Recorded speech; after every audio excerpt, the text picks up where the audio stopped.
여전히 그 자리에 계셔 눈을 들면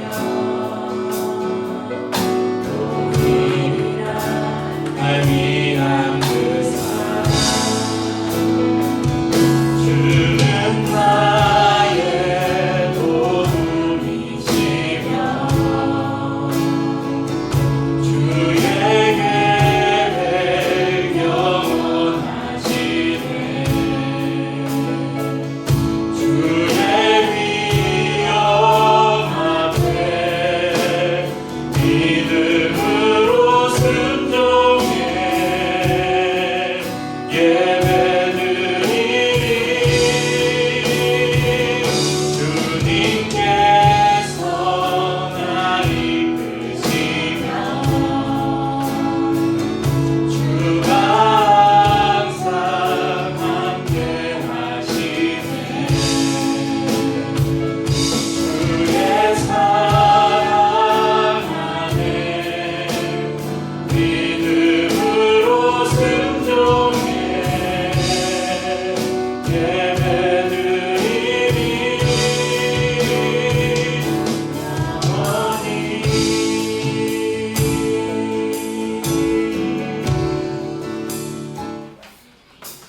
함께 찬양하십시다. 주님의 보좌로부터 흘러나오는 그 생명수가 닿는 곳마다 살아나는 역사가 일어납니다. 그 보좌로부터 물이 흘러 닿는 곳마다 새로워지네 골짜기를 지난 들판으로 생수의 강물을 다시 한번 보좌로부터 주 보좌로부터 물이 흘러 닿는 곳마다 새로워지네 골짜기를 지난 들판으로 생수의 강물 흘러넘치네 주님의 강이 우리 즐겁게 해 주님의 강이 춤추게 해 주님의 강이 우리 새롭게 해 기쁨으로 충만케 하네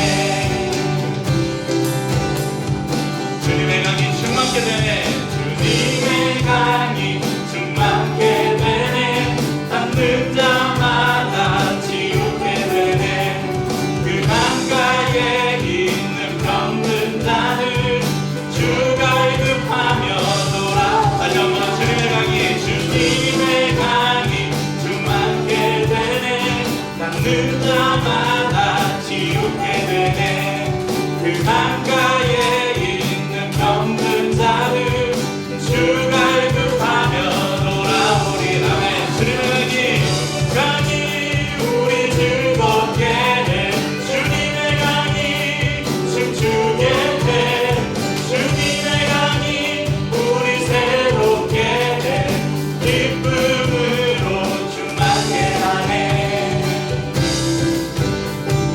주님의 산에 올라가리 주님의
모든 것 완전하시니 우리에게 생명을 주신 나의 생명 되신 하나님 내게 행하신 일 찬양합니다. 할렐루야. 진실하신 하나님 실수가 없으신 좋으신 나의 주 진실하신 하나님 실수가 없으신 좋으신 나의 주 우리 다시 한번 고백합시다. 나의 반석이신 나의 끝내림 없는 경고와 반석 되신 하나님 행하신 모든 것 완전하시니 나의 생명 되신 하나님 내게 행하신 일 찬양합니다. 어제나 오늘 영원토록 신실하신 하나님 진실하신 하나님 실수가 없으신 좋으신 나의 주 진실하신 하나님 실수가 없으신 좋으신 나의 주 주님 같은 반석은 없도다 찬양받기 합당하신 이름 변치 않으시는 구원의 반석 진실하시고 진실하신 주 주님 같은 반석은 없도다 주님 같은 반석은 없도다 주님 같은 반석은 없도다 찬양받기 합당하신 이름 변치 않으시는 구원의 반석 진실하시고 진실하신 주 주님 같은 반석은 없도다. 할렐루야. 만세 반석 만세 반석 예수 내 반석 만세 반석 예수 내 반석 만세 반석 예수 내 반석 주님 같은 반석은 없도다. 주님 같은 반석은 없도다. 찬양받기 합당하신 이름 변치 않으시는 구원의 반석 진실하시고 진실하신 주 주님 같은 반석은 없도다. 함께 선포합시다. 주님은 만세 반석 반석 예수 내 반석 만세 반석 예수 내 반석 만세 반석 예수 내 반석 주님 같은 반석은 없도다. 만세 반석 만세 반석 그 부른 예수 만세 반석 예수 내 반석 만세 반석 예수 내 반석 주님 같은 반석은 없도다. 할렐루야. 예수 그리스도를 통해서 우리에게 주시는 물, 생수, 목마르지 않은 영원히 목마르지 않는 생수를 그분이 주십니다. 그리고 우리에게 말씀하십니다. 누구든지 목마른 자는 내게로 와서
나아가서 주님으로부터는 그 생수를 맛보는 예배가 되기를 소망합니다. 함께 우리는 지난 시간에 감춰진 비밀 7번째 시간 말씀을 나누면서 먹을 것을 구하는 이스라엘 백성들에게 하나님께서 하늘에서 내려오는 신령한 양식 만나를 먹이셨다.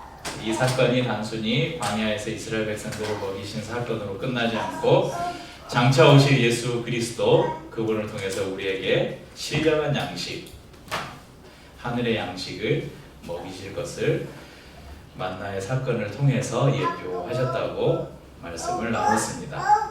애굽에서 나올 때 준비했던 양식이 다 떨어지고 배고픔의 공포가 엄습할 때 하나님께서는 이스라엘 백성들에게 메추라기를 보내시고 만나를 내리셔서 그들을 먹이셨습니다. 이제 성경 한 장을 지나면 그 말씀이 지난주에 살펴본 16장 말씀이었죠. 이제 한 장을 넘어서 17장에 오면 하나님께서 이스라엘 백성들을 르비딤이라는 곳으로 인도합니다. 지난주에 봤던 지도인데 이 지도를 보시면 지난주에 저기 신광야에서 일어난 사건이었잖아요. 파란색 화살표, 이제 밑에 노란색 화살표로 보면 르비딤, 그리고 바로 근처에 시내산, 호렙산이라고 부르는 시내산이 있는 곳입니다. 이 르비딤에 이르렀습니다. 그런데 또 문제가 생깁니다. 1절 하반절에 보면 백성들의 마실 물이 없는지라. 조금 전에는 너무 배가 고팠는데 이제 목이 말라요. 그런데 또 백성들의 반응이 가관입니다. 2절 3절을 함께 읽죠. 저희가 방금 이것도 2절 3절 다시 읽죠. 백성이 모세와 다투어 이르되 우리에게 물을 주어 마시게 하라. 모세가 그들에게 이르되 너희가 어찌하여 나와 다투느냐. 너희가 어찌하여 여호와를 시험하느냐. 거기서 백성이 목이 말라 물을 찾으매 그들이 모세에게 대하여 원망하여 이르되 당신이 어찌하여 우리를 애굽에서 인도해 내어서 우리와 우리 자녀와 우리 가축이 목말라 죽게 하느냐. 자, 백성들의 원망과 분노가 얼마나 컸든지 4절을 보면 곧 돌을 들어 모세를 칠 것만 같았습니다. 그런데 자세히 보면 이스라엘 백성들도 참 이해할 수가 없어요. 여러분, 이스라엘 백성들을 애굽에서 이끌어낸 분이 누굽니까? 모세입니까? 모세가 이스라엘 백성들을 애굽에서 이끌어냈어요? 하나님이 이끌어내셨죠. 왜 하나님이 이스라엘 백성들을 애굽에서 이끌어냈는가? 400년 가까이 애굽에 종살이하면서 너무 힘든 거예요. 그러니까 하나님께 기도했죠. 하나님 우리를 좀 구원해 주십시오. 그래서 하나님께서 그들의 기도를 들으시고 긍휼히 여기셔서 모세라는 사람을 택해서 자, 저 이스라엘 백성들이 지금 애굽에서 정말 고통 가운데 신음하고 있다. 네가 가서 내 백성들을 이끌어내라. 모세를 보내신 것이죠. 억지로 이끌어내지도 않았어요. 등 떠밀지도 않았습니다. 그냥 나가 그러면 무서워서 못 나갈까봐 10가지 제안을 내려서 봐라. 하나님이 너희에게 지금 이런 기적을 베풀고 있다. 그런 기적들을 보여주셨습니다. 그럼에도 이스라엘 백성들은 문제만 생기면 누구를 원망해요? 모세와 아론을 원망합니다. 하나님께서 왜 이스라엘 백성들을 물이 없는 르비딤으로 인도하셨을까? 성경을 보면 하나님이 이스라엘 백성들이 하나님을 의지하는지 그렇지 않은지 시험하기 위함이었다 말씀하십니다. 그런데 이 시험에서 이스라엘 백성들은 또 실패합니다. 그런데 이스라엘 백성들의 모습만 그렇습니까? 우리 이미 예수를 믿고 하나님의 자녀라고 하나님 나라를 살아가고 있다고 하는 저희들은 어떻습니까? 이런 실수하지 않습니까? 이런 실패를 반복해서 여러분 경험하지 않습니까? 조그만 문제를 만날 때마다 그 문제에 대해서 원망하고 불평하지 않습니까? 하나님은 눈에 안 보이니까 눈에 보이는 옆에 있는 사람, 내 가족, 아니면 목회자, 성도, 다른 사람을 향해서 그 원망과 분노에 화살을 돌리지 않습니까? 그런데 우리는 어떤 문제를 만나면 이 문제가 왜 나에게 왔을까? 나의 실수일까? 내가 무슨 잘못을 했을까? 만약에 그런 것들을 깨닫게 하신다면 그것을 수정해야죠. 아니면 하나님이 내 믿음을 연단하기 위해서 하나님 나를 지금 시험하는 것일까?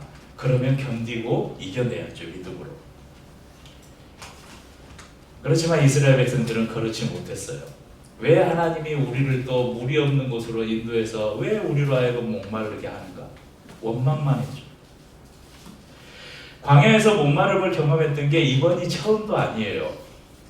15장 성경을 좀 앞으로 넘기셔서 15장 22절을 보면 수르 광야에 이르렀을 때에 그곳에서도 물이 없었어요. 목말랐어요.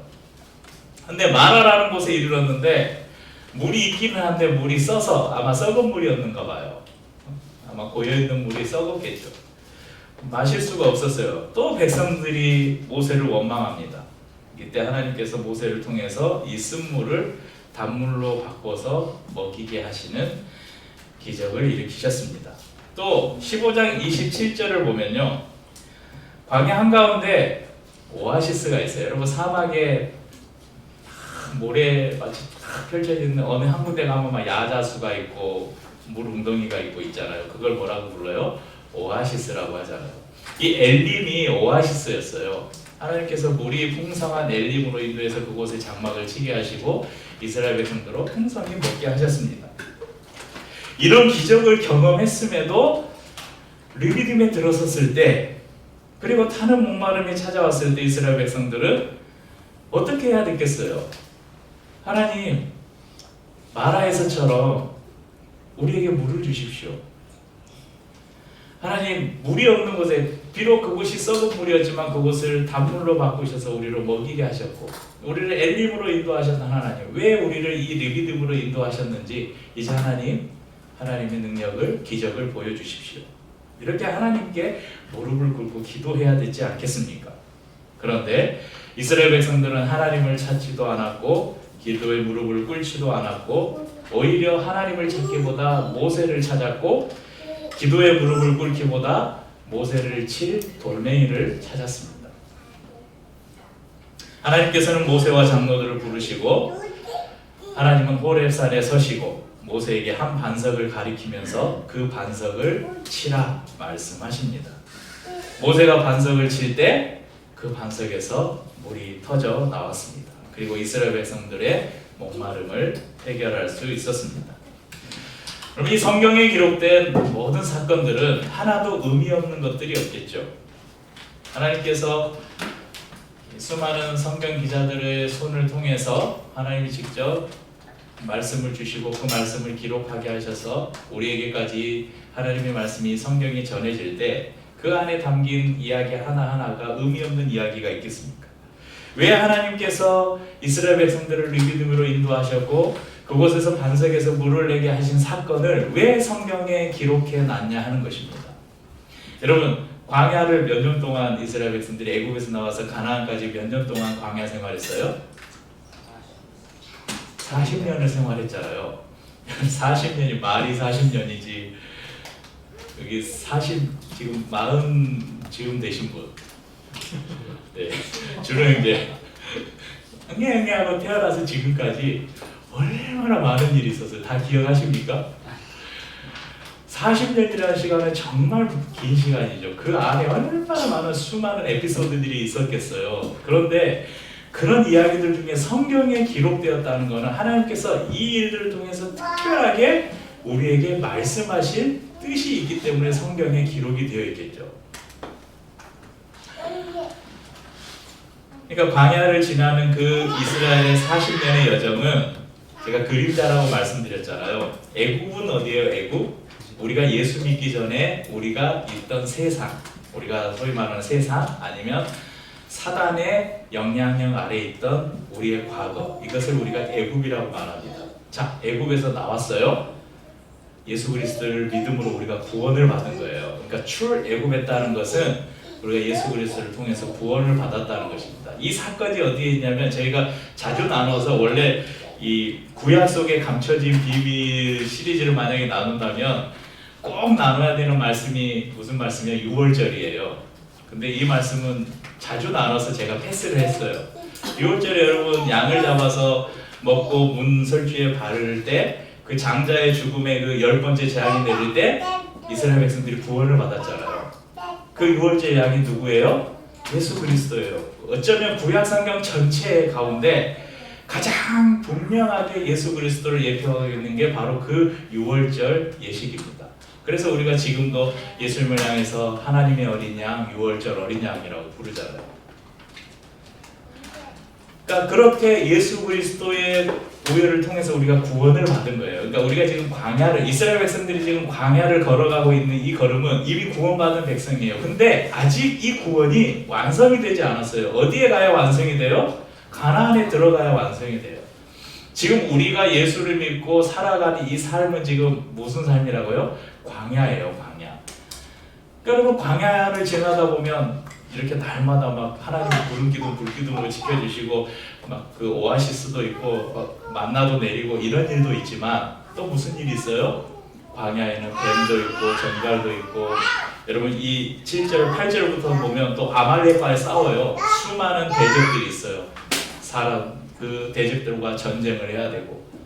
우리 삶이 그런 거예요. 여러분, 예수 믿으면 형통하다고요? 예수 믿으면 모든 게 다 잘 된다고? 예수 믿으면 막 성적이, 유리마 유나야, 막 예수님 믿으면 막 공부를 할 때 갑자기 막 머릿속에서 막 수학 공식이 막 생각나고 막 그래가지고 시험 보는데 막 답을 그냥 찍어도 다 맞고, 어림없는 이야기야. 공부 안 하면 똑같아. 하나님 우리에게 지혜를 주시기는 하지만, 여러분, 사업을 하는 사람이 예수 믿는다고 갑자기 막 사업이 대박나고 그러지 않아요. 오히려 고난이 찾아와요. 위기가 찾아와요. 왜요? 왜? 예수를 안 믿을 때는 사단이 가만 놔둬도 돼요. 쟤는 가만 놔둬도 지옥 갈 사람인데 뭐하러 건드려? 네 살고 싶은 대로 살아.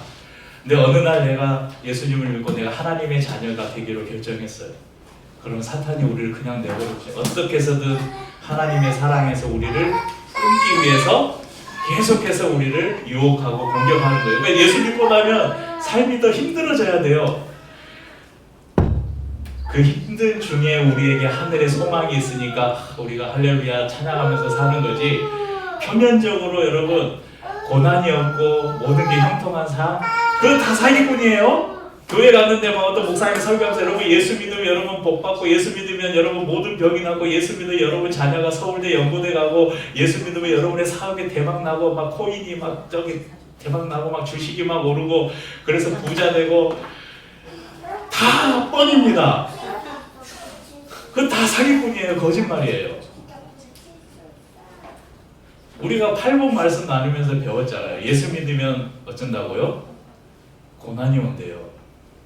예수 믿으면 시련이 온대요. 그런데 다윗은 뭐라고 하냐면, 고난당하는 것이 내게 유익이다. 내가 이로써 하나님의 율례, 하나님의 말씀을 배우게 되었다. 이것이 그리스도인의 고백이라는 것입니다. 아무튼 무슨 말씀 드리려고 하냐면, 지금 저와 여러분이 살아가는 이 삶이 이스라엘 백성들이 지금 걷고 있는 광야 길이라는 거예요. 이스라엘 백성들이 광야에 지금 가나안에 들어가서 끝나잖아요.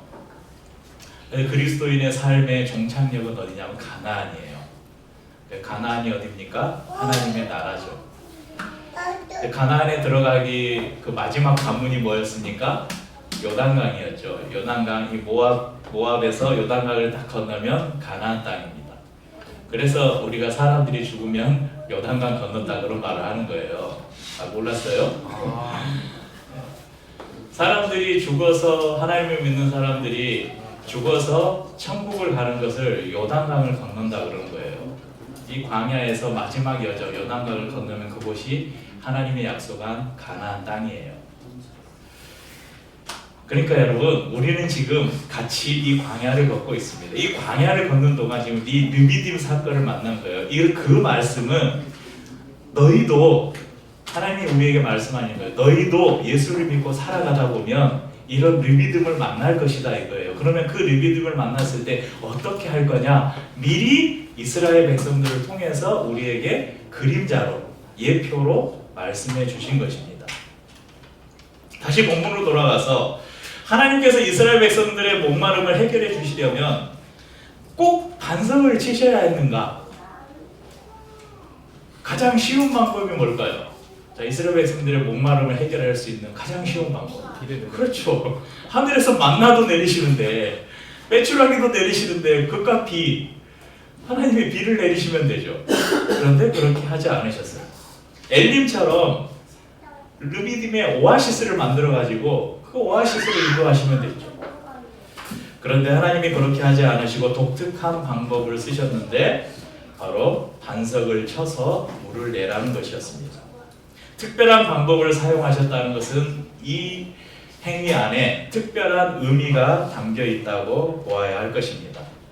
과연 모세가 반석을 쳐서 물을 내서 이스라엘 백성들을 마시게 한 이 사건 속에 어떤 비밀이 있는가 찾아가 봅시다. 왜 하필 반석이었는가? 반석. 그리고 왜 반석을 치라고 하셨는가? 답을 여러분 구약에서 왜 이런 사건이 있었지? 왜 이렇게 말씀하셨지? 하면 어디서 해답을 찾아봐야 된다고요? 신약에서. 자, 고린도전서 10장 1절에서 4절 화면에 있으니까 여러분 화면을 보십시다. 같이 읽죠. 형제들아, 나는 너희가 알지 못하기를 원하지 아니하노니 우리 조상들이 다 구름 아래에 있고 바다 가운데로 지나며 모세에게 속하여 다 구름과 바다에서 세례를 받고 다 같은 신령한 음식을 먹으며 다 같은 신령한 음료를 마셨으니 이는 그들을 따르는 신령한 반석으로부터 마셨음에 그 반석은 곧 그리스도시라. 이 말씀은 사도 바울이 고린도 교회에 보내는 편지에서 우상 숭배를 경계하면서 하나님 말을 신뢰할 것을 말씀하면서 이 말씀을 합니다. 자, 조상들이 다 구름 아래에 있었다. 하나님이 그들을 구름 기둥으로 인도하셨잖아요. 바다 가운데로 지났다. 홍해를 가르시고 홍해를 건너게 하셨죠. 이 구름과 바다에서 세례를 받았다. 세례를 받았다고는 구원을 받았다는 말입니다. 다 같은 신령한 음식을 먹었다. 뭐 먹었죠? 만나를 먹었죠. 그리고 신령한 음료를 마셨다. 이 신령한 음료가 뭐냐면 오늘 말씀에 나오는 반석에서 나오는 물을 말합니다. 그리고 이 반석이 누구라고 그래요? 그리스도다. 그러니까 그때는 이스라엘 백성들이 그 의미를 몰랐는데 이제 신약에 와서 예수님이 오시고 나니까 하나님께서 왜 그때 광야에서 반석을 치게 하시고 거기에서 물을 내셨는가? 그것이 바로 앞으로 장차 오실 그리스도를 예표하는 것이었다는 사실입니다. 그들을 따르는 신령한 반석으로부터 마셨다. 아마도 이 이스라엘 백성들이 40년 광야 여정을 지나는 동안 계속해서 여러분 이 사건이 이례적으로 일어난 게 아니고요. 계속해서 아마 반석에서 물을 내서 이스라엘 백성들을 마시게 했던 것 같습니다.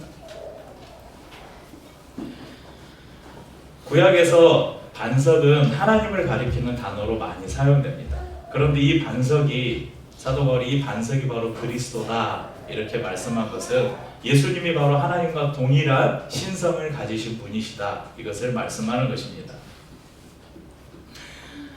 출애굽기 오늘 저희가 읽은 부분 6절에 보면 내가 호렙산에 있는 그 반석이 거기서 내 앞에 서리니 너는 그 반석을 치라. 그것에서 물이 나오리니 백성이 마시리라. 모세가 이스라엘 장로들의 목전에서 그대로 행하니라. 하나님께서 호렙산에 한 바위를 지정하시는데 모세에게 그 반석을 치라고 명령하셨죠. 근데 왜 반석을 치라고 하셨는가? 또 여기에도 우리가 중요한 의미를 하나 찾아볼 수 있습니다. 출애굽기 9장 23절에 보면 이건 그냥 제가 읽어드릴게요. 모세가 하늘을 향하여 지팡이를 들매 여호와께서 우레소리와 우박을 보내시고 불을 내려 땅에 달리게 하시니라. 여호와께서 우박을 애굽 땅에 내리시매. 이제 10가지 재앙 내릴 때 모세가 이스라엘 백성들한테 지팡이를 하나 주셨거든요. 하나님이 그 지팡이를 하늘을 향해서 드니까 하늘에서 우박이 내렸어요. 그 10가지 저기 피개, 이파, 악도, 우. 7번째 재앙, 7번째 재앙 우박 재앙을 내릴 때 이렇게 하셨습니다. 또 10장 13절에 보면 모세가 애굽 땅 위에 그 지팡이를 들매 여호와께서 동풍을 일으켜 온 낮과 온 밤에 불게 하시니 아침이 되면 동풍이 메뚜기를 불러들이니라. 도우베 8번째 재앙 메뚜기 재앙을 내리실 때도 하나님이 모세에게 지팡이를 들매 하나님께서 모세에게 기적을 일으키실 때 그냥 지팡이만 들고 있어도 됐습니다. 오늘 저희가 읽은 본문 다음에 나오는 8절부터는 아말렉과의 전쟁이 나오는데, 이 아말렉과의 전투에 재밌는 장면이 나와요. 모세가 산 위에 딱 서고 이스라엘 백성들이 이제 나가서 아말렉과 전쟁을 하는데, 모세가 지팡이를 딱 들고 손을 딱 들고 있으면 이스라엘 백성들이 이겨요. 근데 가만 들고 있으면 지팡이까지 들고 얼마나 버티겠어요? 힘들지 않고 아파. 그러면 이스라엘 백성들이 져요. 그래가지고 그 읽어보면 나와요. 아론과 훌이 옆에 가가지고 팔을 딱 받치고 있어요. 손을 계속 들고 있는 거예요. 그래서 뭐 어느 교회에서 예전에 보니까 뭐 자기 사랑의 오정현 목사라는 사람들 무슨 기도회 때 장로 2명이 나와가지고 목사님이 이렇게 다른 목사가 이렇게 기도하는데 장로 2명이 와가지고 그런 장면도 연출하는 걸 봤는데, 물론 이게 어떤 기도의 동역을 의미하는 것이긴 해요. 아무튼 지팡이로 뭘 한 게 아니라 그냥 지팡이를 들고 있었어요. 그런데 오늘은 그냥 반석을 향해서 지팡이를 가리켜도 되잖아요. 근데 치라고 하셨어요. 왜 치라고 하셨을까? 이에 대한 답이 이 반석이 예수 그리스도라는 걸 우리에게 더 분명하게 확증시켜줍니다. 여러분 출애굽기 2장 11절에서 13절 말씀을 한번 보겠습니다. 자, 모세가 장성한 후에 한 번은 자기 형제들에게 나가서 그들이 고되게 노동하는 것을 보더니 어떤 애국 사람이 한 히브리 사람 곧 자기 형제를 치는 것을 본지라. 좌우를 살펴 사람이 없음을 보고 그 애국 사람을 쳐 죽여 모래 속에 감추니라. 이틀날 다시 나가니 두 히브리 사람이 서로 싸우는지라. 그 잘못한 사람에게 이르되 내가 어찌하여 동포를 치느냐 하매. 그러니까 이 모세가 애국 궁에서 쫓겨나기 전에, 그러니까 바로의 양자로 살 때 일어났던 일입니다.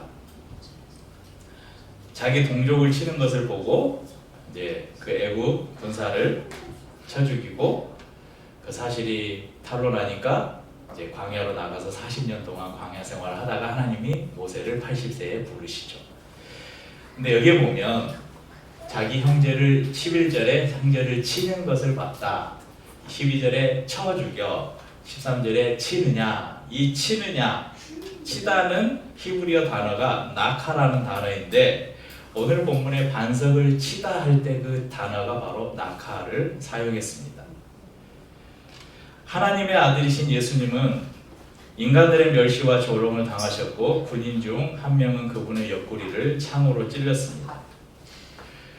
율법을 대표하는 모세, 그리고 그에게 주어진 능력의 상징인 지팡이로 반석을 쳤다는 것은 예수님께서 율법의 저주를 대신 받으셨다는 사실을 의미합니다. 그러니까 여러분, 모세는 율법을 대표하잖아요.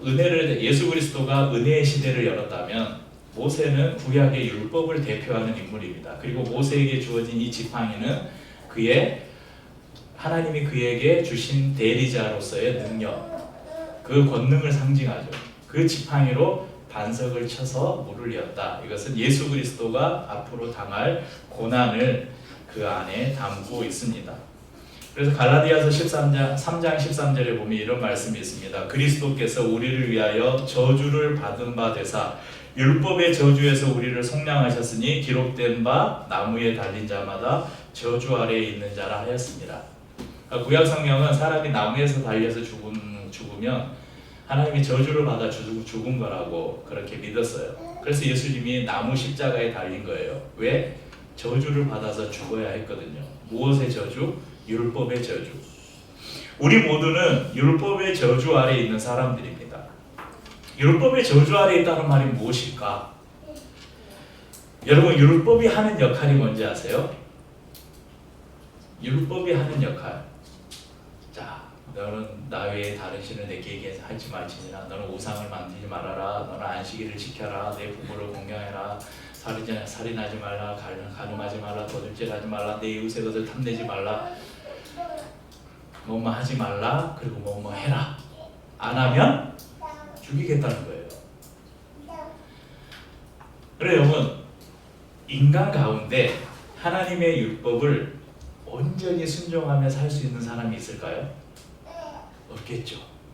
더군다나 구약의 율법이 아니라 신약의 예수님의 가르침대로라면, 여러분 구약에도 뭐 십계명뿐만 아니라 그 십계명을 따라서 여러분 수많은 그 제사 규례, 정결 규례, 뭐 엄청 많은 규례들을 하나님께서 주셨어요. 그리고 그 규례들을 지키지 않으면 돌로 쳐서 죽이기도 하고 공동체에서 쫓겨나기도 하고, 이게 율법의 저주예요. 율법은 무슨 역할을 하냐면 정죄하는 역할을 해요. 너 이거 어겼지? 너는 죄인이야.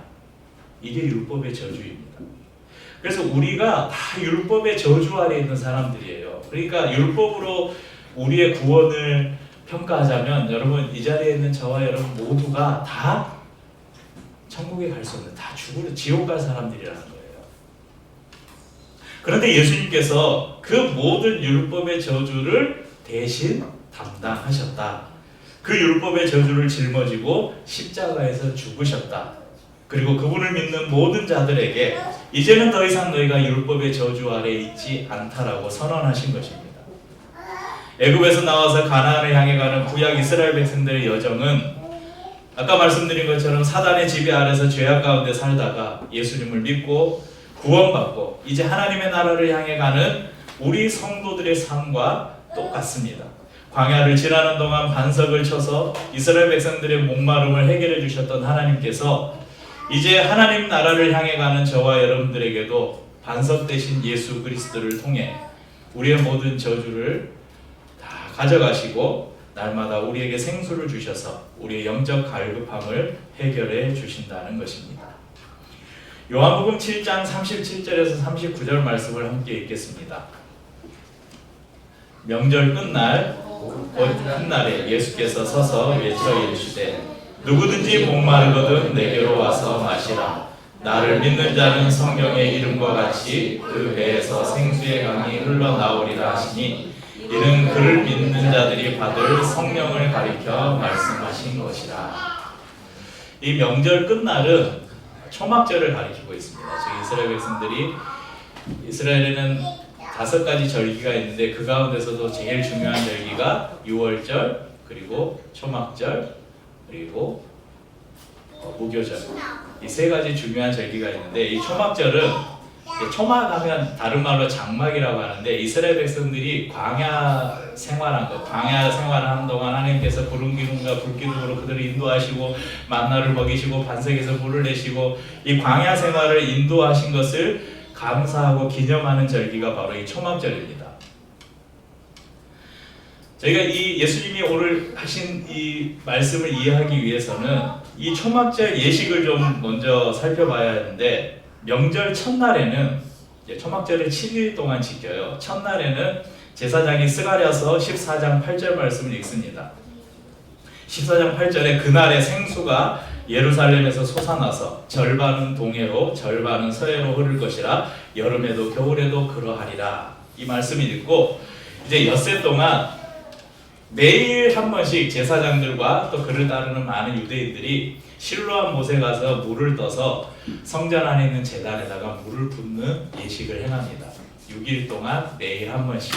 그리고 7일째는 그 똑같은 행위를 7번을 합니다. 그러니까 마치 그거하고 비슷하잖아요. 여리고 성 점령할 때 여리고를 매일 한 바퀴씩 돌다가 7째 날에는 7바퀴 돌아가지고 와 하니까 여리고성이 무너졌다는 성경의 이야기 있잖아요. 그리고 이 예식을 물을 제사장이 제단에 물을 부으면 그 물이 흘러내리잖아요. 그 물이 흘러내리는 동안 이 백성들이 이사야서 12장 3절의 찬양을 불렀습니다. 아까 그 요한복음 7장 말씀에 나오는 나를 믿는 자는 성경의 이름과 같이 38절에 보면, 아니요 그 앞에 아까 띄었던 거 요한복음 7장 37절에서 39절, 이 38절에 보면 나를 믿는 자는 성경의 이름과 같이, 이 성경의 이름과 같이가 이사야서 12장 3절이에요. 그러므로 너희가 기쁨으로 구원의 우물들에서 물을 기르리로다. 이 노래를 이스라엘 백성들, 이 유대인들이 그 예식이 행해지는 동안 불렀다는 것입니다. 7일 동안의 모든 예식이 끝난 다음 날에는 안식일처럼 모든 일체의 노동을 금하고 하나님 앞에서 성회를 열어서 제물을 드리고 초막절을 마무리했습니다. 지금 예수님께서 명절 끝날 곧 큰 날에, 그러니까 초막절 7일이 끝난 그 다음 날 8일째에 지금 이스라엘 백성들 앞에 서신 거예요.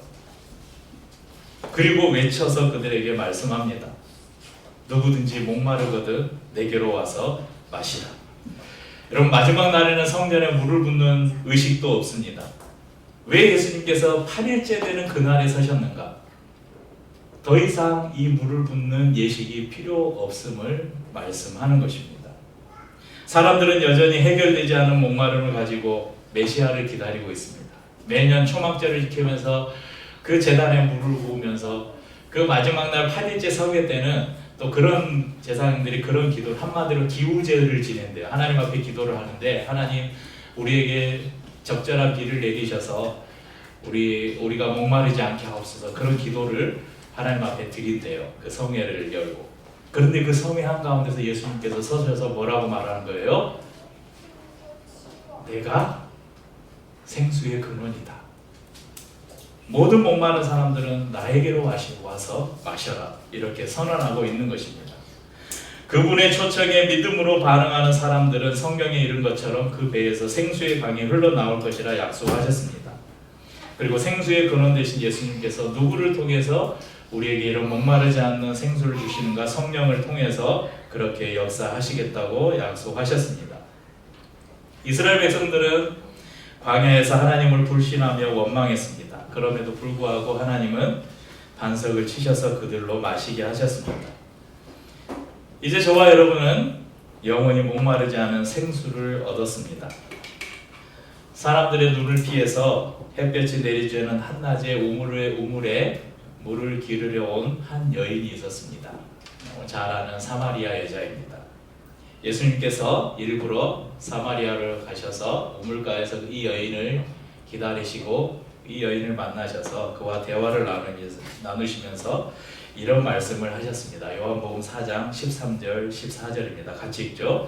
예수께서 대답하여 이르시되 이 물을 마시는 자마다 다시 목마르려니와 내가 주는 물을 마시는 자는 영원히 목마르지 아니하리니 내가 주는 물은 그 속에서 영생하도록 솟아나는 샘물이 되리라. 이 여인은 남편이 5이라 했는데 지금 남편도 자기 남편이 아니라 그랬잖아요. 그러니까 동네에서 아주 미움받는 여자였어요. 그래서 여러분, 이스라엘에서는 한낮에 너무 뜨겁기 때문에 한낮에는 다 집에서 잠자요. 낮잠 자요. 한낮에 우물에 물을 기르러 오는 사람이 없습니다. 근데 이 여자는 다른 사람의 눈을 피해야 되기 때문에 한낮에 우물에 물을 기르러 왔어요. 이 여자에게 어떤 마음이 있었겠어요? 물을 기르면서 내일은 안 기르었으면 좋겠다. 막 어디서 그냥 콸콸콸 막 이제 당시에는 수도가 없었으니까 요즘으로 말하면 수도꼭지만 틀면 막 물이 콸콸콸 나오면 얼마나 좋을까. 그런데 어떤 남자가 야, 너 매일 물 들어오기 힘들지. 그런데 내가 주는 물은 영원히 목마르지 않는 물이야. 그러니까 이 여자가 진짜 물을 생각한 거예요. 이 여자는 그 물이 어디 있습니까? 그 물 나에게 좀 주십시오. 야, 그런 물이 있으면 내가 이제 다시 물 들어오지 않아도 되겠습니다. 그러니까 예수님이 뭐라고 말씀하셔요? 그 물은 바로 나다. 예수를 믿으면 그 안에서 영생하도록 솟는 샘물이 솟아날 것이다. 그 말씀을 깨달은 순간 이 여자가 완전 다른 사람이 돼요. 그래서 마을로 들어가서 우리가 그토록 기다리던 메시아를 만났다고 선언하잖아요. 그러니까 이 여인은 물을 기르러 우물에 갔는데 그 우물에서 영적인 목마름을, 우리의 영혼의 목마름을 해결해 주실 분을 만난 거예요. 그 영혼의 목마름을 해결해 주실 분을 만나고 나서 그 감격으로 사람들에게 가서 외치는 것입니다. 내가 메시아를 만났다. 세상의 즐거움은 잠시 우리의 목마름을 해결해 줄 수도 있습니다. 세상의 부와 명예도 잠시 우리의 갈증을 해결해 줄 수도 있습니다. 하지만 이내 우리는 다시 목마르게 될 것입니다. 오직 반석이 되신 예수님, 그 반석을 깨뜨리셔서 주시는 예수님으로부터 오는 생수를 마셔야만 우리는 더 이상 목마르지 않게 될 것입니다. 날마다 반석 되신 예수님으로부터 오는 생수를 마시며 또 여러분들만 마시지 마시고 이 생수를 많은 사람들에게 흘려보내는 삶을 사시는 은혜가 있기를 주님의 이름으로 축복합니다.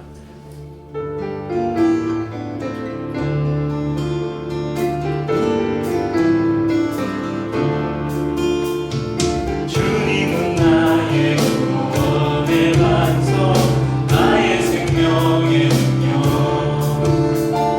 나의 소망, 나의 힘 되시네. 내가 주께 외치리. 주님은 나의 구원의 반석, 나의 생명의 능력, 나의 소망, 나의 힘 되시네. 내가 주께 외치리. 나는 신뢰해, 주 신뢰해, 성실하신 그 사랑. 환난 때마다 도움 되셨네. 주님 나를 의지하리. 주님은 나의 구원의 반석, 나의 생명의 능력, 나의 소망, 나의 힘 되시네. 주님만 의지하는. 주님은 나의 구원의 반석, 주님은 나의 구원의 반석, 나의 생명의 능력, 나의 소망, 나의 힘 되시네. 내가 주께 외치. 우리는 신뢰합니다. 나는 신뢰해, 주 신뢰해, 성실하신 그 사랑. 환난 때마다 도움 되셨네. 주님만 의지하리. 주님은 나의 구원의 반석, 나의 생명의 능력, 나의 소망, 나의 힘 되시네. 주님만 의지하리. 주님은 나의 구원의 반석, 나의 생명의 능력, 나의 소망, 나의 힘 되시네. 주님만 의지하리. 네, 고백한 대로 하나님과 저희 주님만 의지하고 살아가십시다. 서로 축복을 나누겠습니다.